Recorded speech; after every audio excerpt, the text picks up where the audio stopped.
like that, Mr. Pete. Do you know what I like more? No. I like the fact that the chord sort of leads on the. What's that? What's the interval there? Hang on. Is that the? It's the G fifth? to F, right? But I like the fact that it kind of leads on the fifth rather than on the one. You know, so instead of going, it's kind of going. You got the fifth there. You got the fifth there. I Not like that we know anything about that. I know. And you know what I really like? I know. Do you know where that even started as well? That started from a conversation this morning about the solo in the Steely Dan tune Bodhisattva, or however you pronounce that. What? Bodhisattva? Bodhisattva.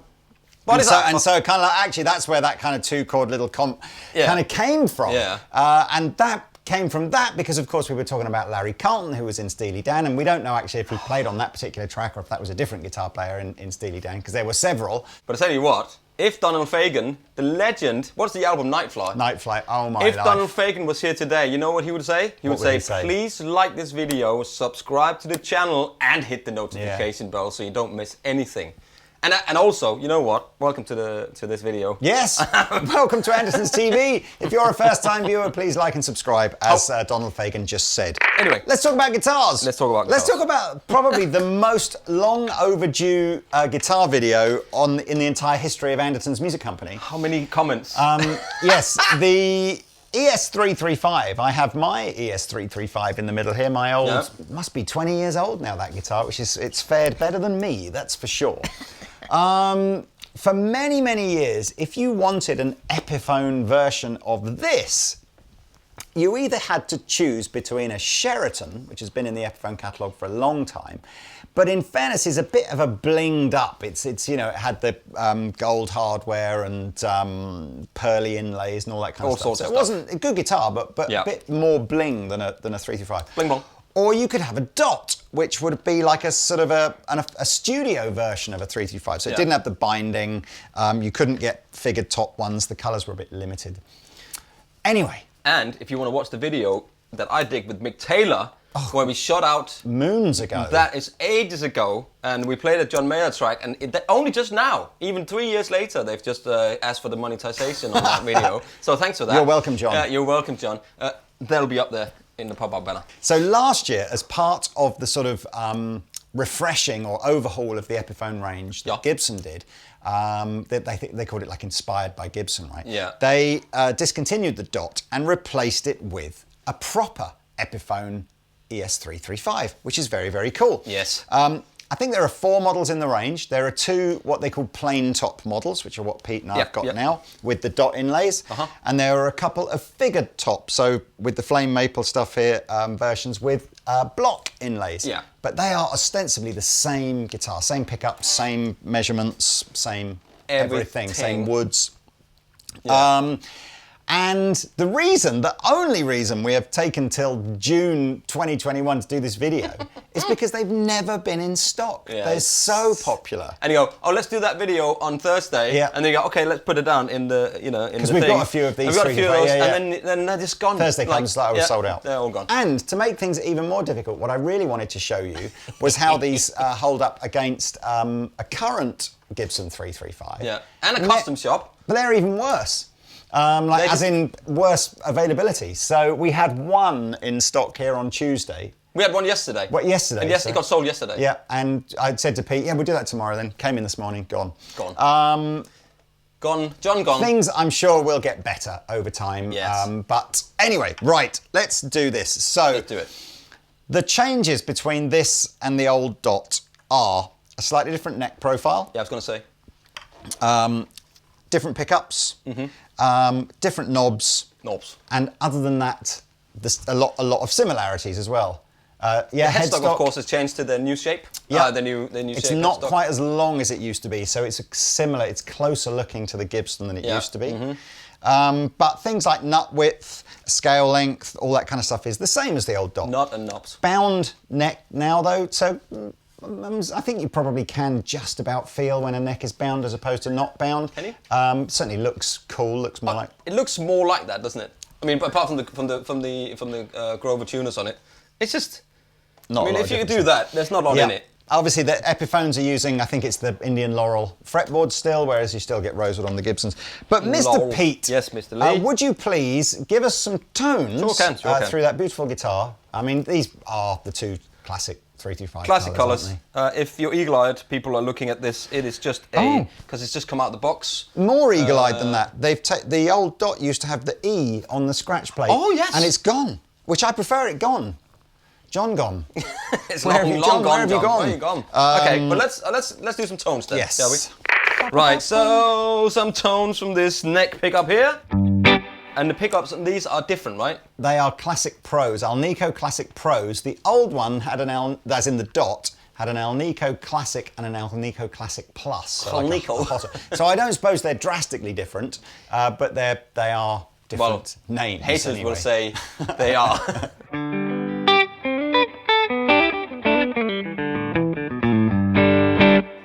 So I'm running into the DP40.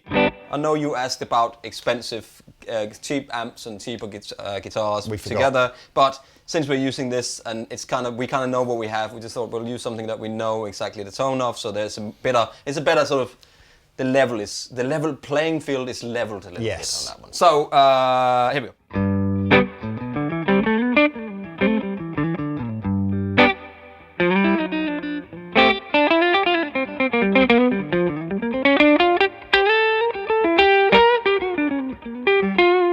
I've always liked these guitars. They've always been great since they were just a dot, and they sound, you know.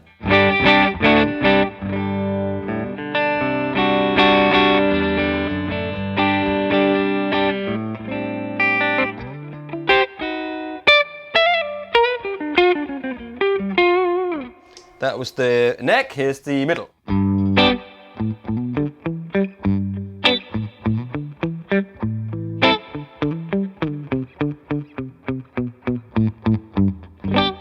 That's good. It just sounds good, doesn't it? I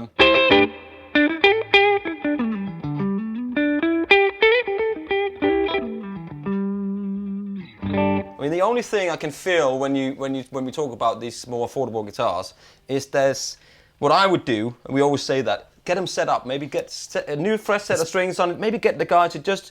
Yeah, it's more than even just. We're not talking necessarily about the action here. I think the action out the box is fine. Yeah. The neck is fine. It's just that sense that what you won't get on a guitar in this price bracket is enough. I mean, it's money. It boils down to money. Yeah, there's not enough money in it to spend like an hour dressing the frets and all that kind of stuff. Yeah. So if you do get this guitar and you can afford to do that, maybe you have it for a few months and just get into it and. First time maybe you need to change the strings. Just, I always kind of feel like if you can spend that money on a guitar at this price, it's well worth it. It feels like it's a lot nicer. You can also buy, there is a little kit that I saw, Jim Dandy Dunlop, they do this little kit with a little metal thing that you put over the frets. So it goes over the fret like that, and the fret sort of pokes up, and then you get these tiny little ever so fine do we sell those? Sandpaper. Yeah, we should do. If we don't, we certainly should. So basically what you do is you take this little metal plate with a little hole and you put it over the fret, so the fret just protrudes out to the top there, and you take that little fine grain sandpaper, super, super fine, and just gently, ever so gently takes off that little...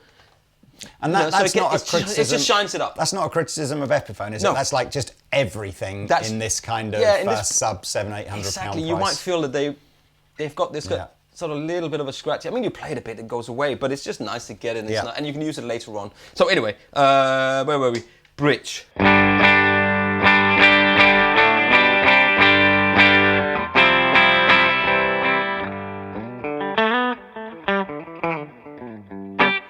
Many people claim that the 335 is the most versatile guitar of all time. Yeah. And I don't know that necessarily it's fair to sort of make that as like a statement, but if you look at the breadth of genres that you'll see this style of guitar in, it has gone from jazz players to blues players. You've only got to look at guys like B.B. King to see a guitar very similar to this. And you know who likes to do that as well?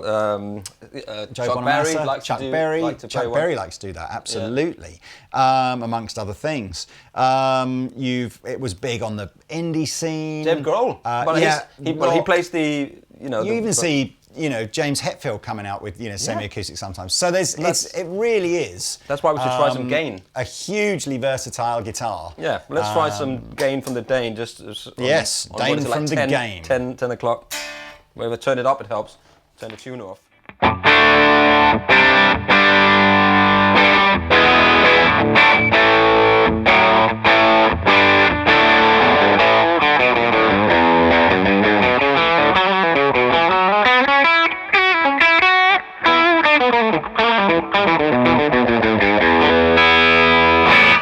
And I noticed some comments I just want to address. It's not a bad thing at all. I was just saying, people saying, oh, well, you get the guitars and you say they come straight out of the box and you set them up and all sorts of stuff. Actually, this comes straight out of the box. Yeah, they always come straight out of the box. That one was on display. This one came straight out of the box, and we don't set anything up. We don't put new strings on it. We just, you know, we just make sure that it just works when you plug it in, and that's it. We tune it. Yeah. That's why you saw me tune a minute ago, because the strings are all fresh, so I'll have to... I kind of feel that there's nothing wrong with out the box. Where there's...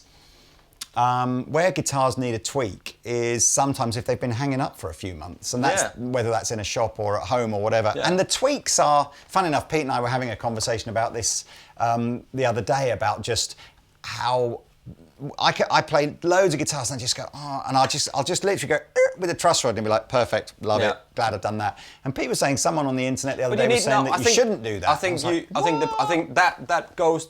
Because you have to kind of know what you're doing. I understand that. Because if you do overdo it, you know, and if it's not a dual truss rod, you have to be sure that you know what you're doing, or you're brave enough to take it off, and you've got the right tool to do it. Because you can ruin the guitar. I don't think it's about being if you've ruined it, brave. It's not, the thing with a truss rod, right? It's not about. It's not like tightening a loose nut up on a bolt, is it? It's literally about going.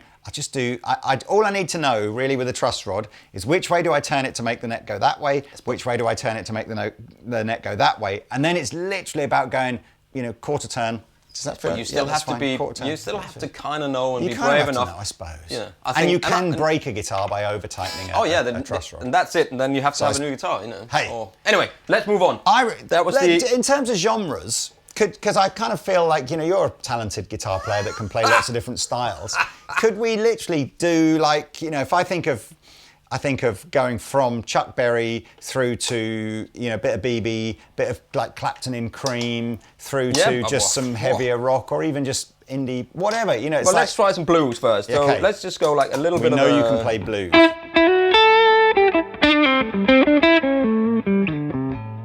So that's, or you can maybe take. Let me just take the boost. It's a bit spiky. It's a bit spiky on there.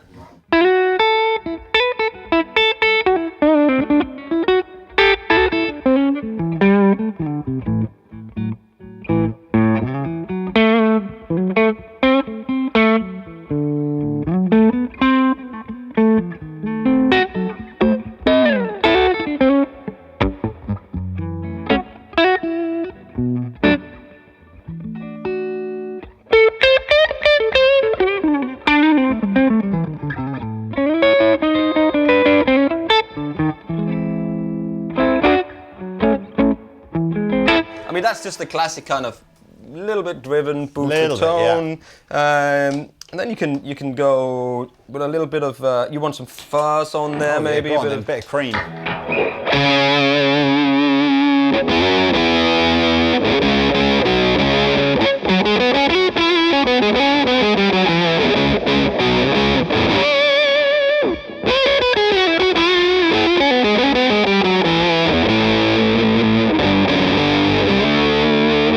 That was, you know, I'm not going to play the song because I just can't. It sounds great, so man. I've got a Field Marshal from Thorpe and a Booner delay just for that.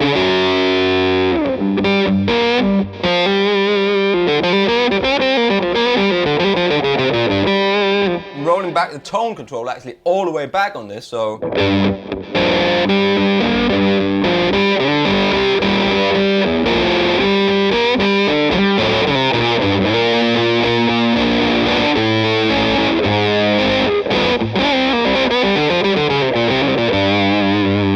And then staying on the fuzz but taking the Booner off.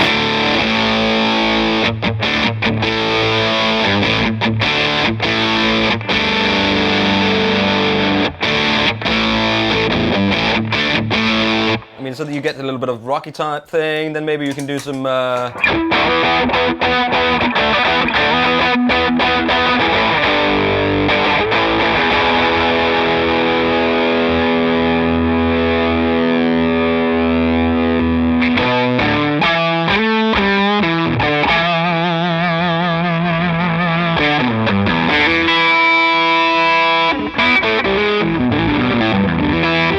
Try to put in middle position, see if we can get some of those just.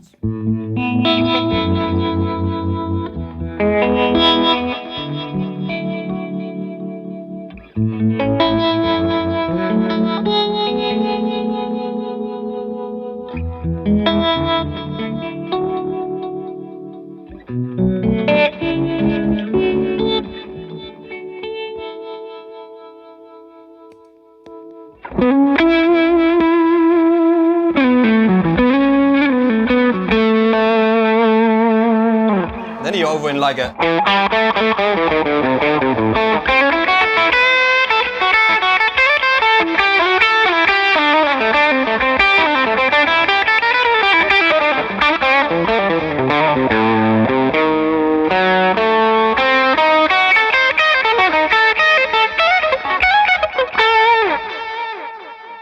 Well, look. I mean, that is some good tones, man. And it's a good selection. I think loads and loads of tones. I think if there is a generally sort of accepted criticism of the 335, is it's one of the bigger guitars that you're likely to find as an electric guitar player, and not everybody feels comfortable with a guitar this big. Some people don't even look kind of that comfortable. Although again, weirdly, this is the thing, isn't it? I was talking to Emily Wolfe, name drop Clang Horn, the other day. In fact, you may well even be able to see that interview by clicking up there. Well, or maybe not. And I think it's going live this weekend, isn't it? Oh, is it? I think so. Oh, is it? And she plays, basically she has her own signature Epiphone, which is basically the same proportions as this. And she's cool guitar. Quite cool girl. Small, you know, as in, I think she said she was 5'2", something like that, 5'3", and she doesn't care. She just finds it really comfortable. But anyway, if you do think, oh, I like that guitar and I like the sounds I'm getting out of it, but it does look a bit big, then the model that you need to check out, perhaps we'll flash one up on screen now, is an ES-339. Same idea, you can get it in the Gibson range or you can get it in the Epiphone range. All the features are the same as this guitar, other than it's basically like a shrunk version. Yeah. Not the neck shrunk, just the body. Yeah. Right. Okay, now we are going to move into the most popular parts of the videos that we do, which is where I get blindfolded and have to guess something. I'm probably just going to try and find a home for this on the floor, maybe. Right behind me. It's just here. There's a stand right here. Thank you, Pete. I shall put a blindfold on. You should do the same. You don't have to have a blindfold if you don't want to. You could, of course, just shut your eyes. Or turn away, Or turn away. And what's going to happen is Pete is going to strum a few chords on this guitar and a few chords on that guitar, and I'm going to try and see if I can spot which one is the Gibson and which one is the Epiphone. And I think, again, you could potentially play them, but I think... Why don't we do that as well afterwards? You can put it on and then we'll see what happens. Yeah, we did, the reason, so the last time we did this, the Epiphone had a satin neck and the Gibson had a gloss neck, so we didn't bother trying to feel the difference because it was kind of obvious. But actually both these have a gloss neck now, albeit one nitro and one I think we should. polyurethane. I think we should. Why not? Okay, let me hear it first. Okay. And then I'll play them and see what I can see. So let's mix them up. Right. So here this comes number one. This shall be called guitar number one. This is guitar number one, ladies and gentlemen. Guitar number one on the neck position with everything on full. Here we go.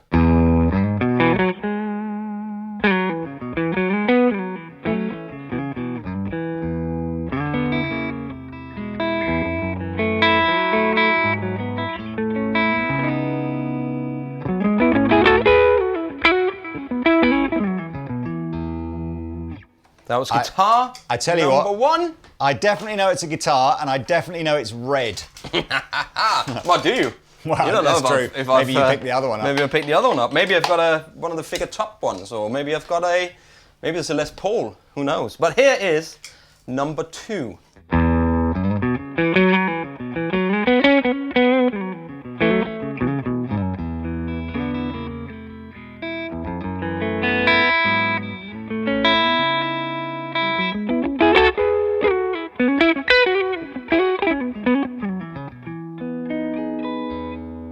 Well, can I just say already, if it's going to form, as in it's the same kind of tonal difference as when we did the Les Paul shootout, the second one sounds a little bit bigger sounding to the first one. So, you know, there's that sort of dynamic compression thing that just feels like the second one's more open. So I'm saying at this stage, the one you just played is a Gibson.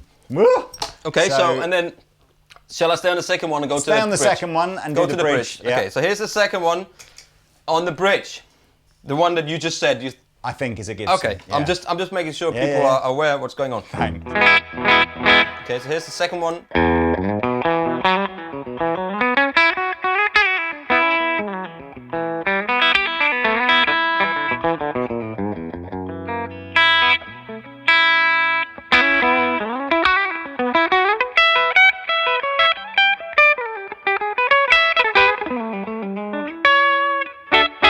Okay, yeah.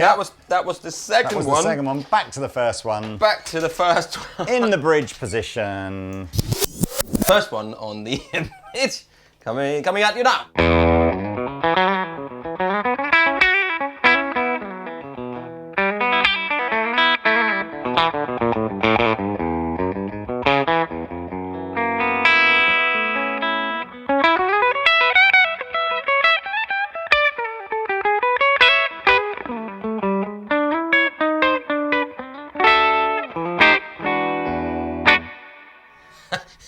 I can't hear. I literally cannot tell you what the bridge sounded.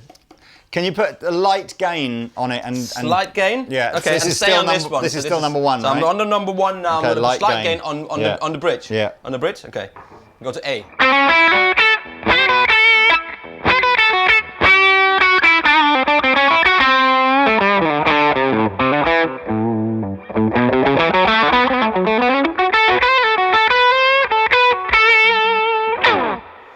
Okay. And back to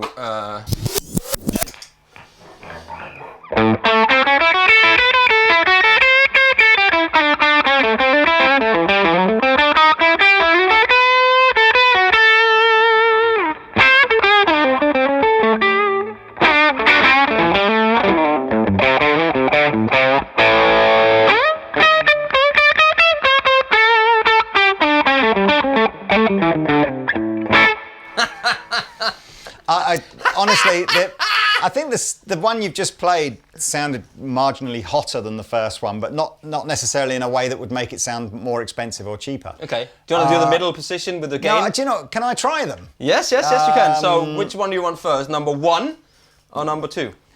Tell me, what did I think based on the bridge pickup? Which one did I think was the Gibson and which one did I think was the Epiphone? So you need to hand me the one you think that's a Gibson. Yeah.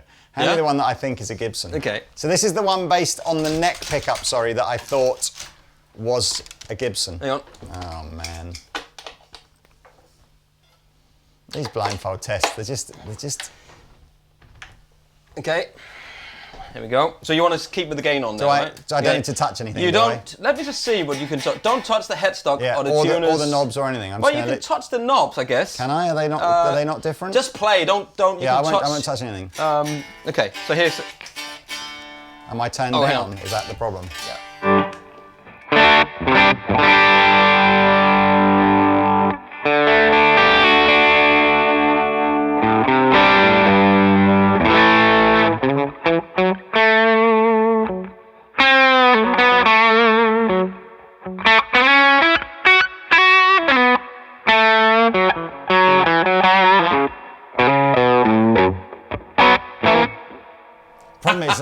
The problem is like 98% of my brain power now is just concentrating on trying to play without knowing where the notes are, and only 2% of my brain power is left to try and work out which is which. Do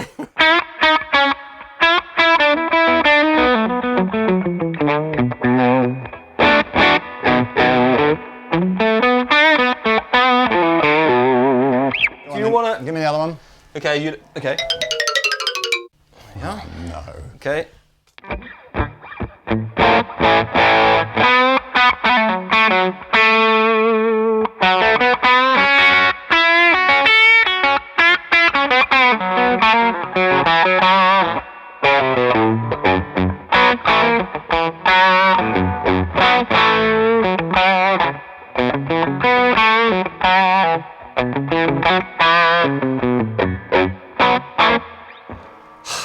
So now I think this is the Gibson, and I think the other one's the Epiphone. And okay, so you changed. If that is, to be honest with you, I've okay. Do you know what? You just take it off. So I think the one I just gave you was the Gibson. But I tell you what, man. But before, okay, you know what? Similar. Take it off. Okay. So here's the thing. First, you thought that was the Gibson. Right. When I was playing it, when you then played it yourself, you thought this was a Gibson. I mean, it's yours. You know.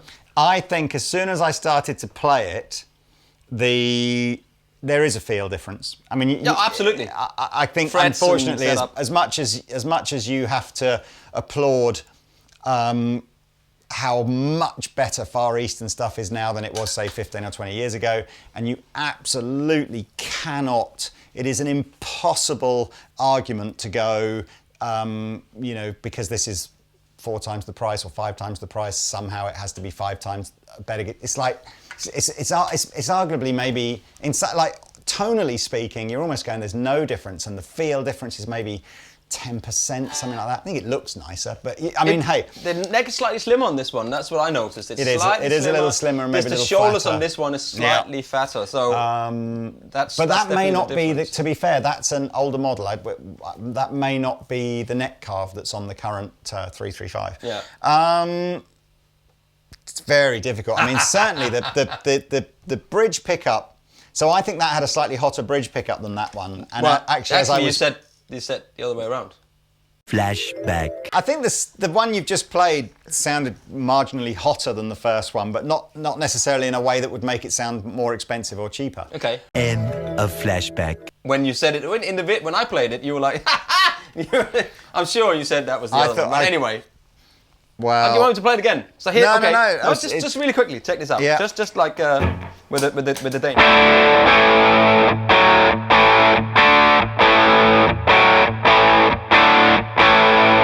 Okay, so then that. I'll tell you what there is. I mean, there's not much in it. I think this is slightly hotter. Maybe it's a pickup height thing, but there's definitely more clarity in this guitar. You can tell. I swear, every time I swear, as soon as I take the blindfold off, I hear stuff that I don't hear when my blindfold's on. It's like you would think, because people always say, like, if you remove one of the senses, your other ones get better. And with guitars, like, I go the other way. So, man, I tell you, people say, oh, why can't you tell the difference? Why can't you do this? You try it. Honestly, I would love, you know, Cesar or whoever from Gibson to do a blindfold test with, you know, whatever they wouldn't do. Who was it that we... Well, Taylor would do one and Martin, and they come in and do it. Yeah, Just come and do it themselves, because once you got a blindfold on, when you got a I'll challenge you. I would challenge you, because once you put a blindfold on, everything changes that you think you know, even what you feel with your hands, when you can't see. If you've got 2 guitars, honestly, both with a decent setup and both the fresh set of strings on them, your ears and your eyes, really your tough. senses just changes completely, and your brain is going, oh, I'm sure that's what that.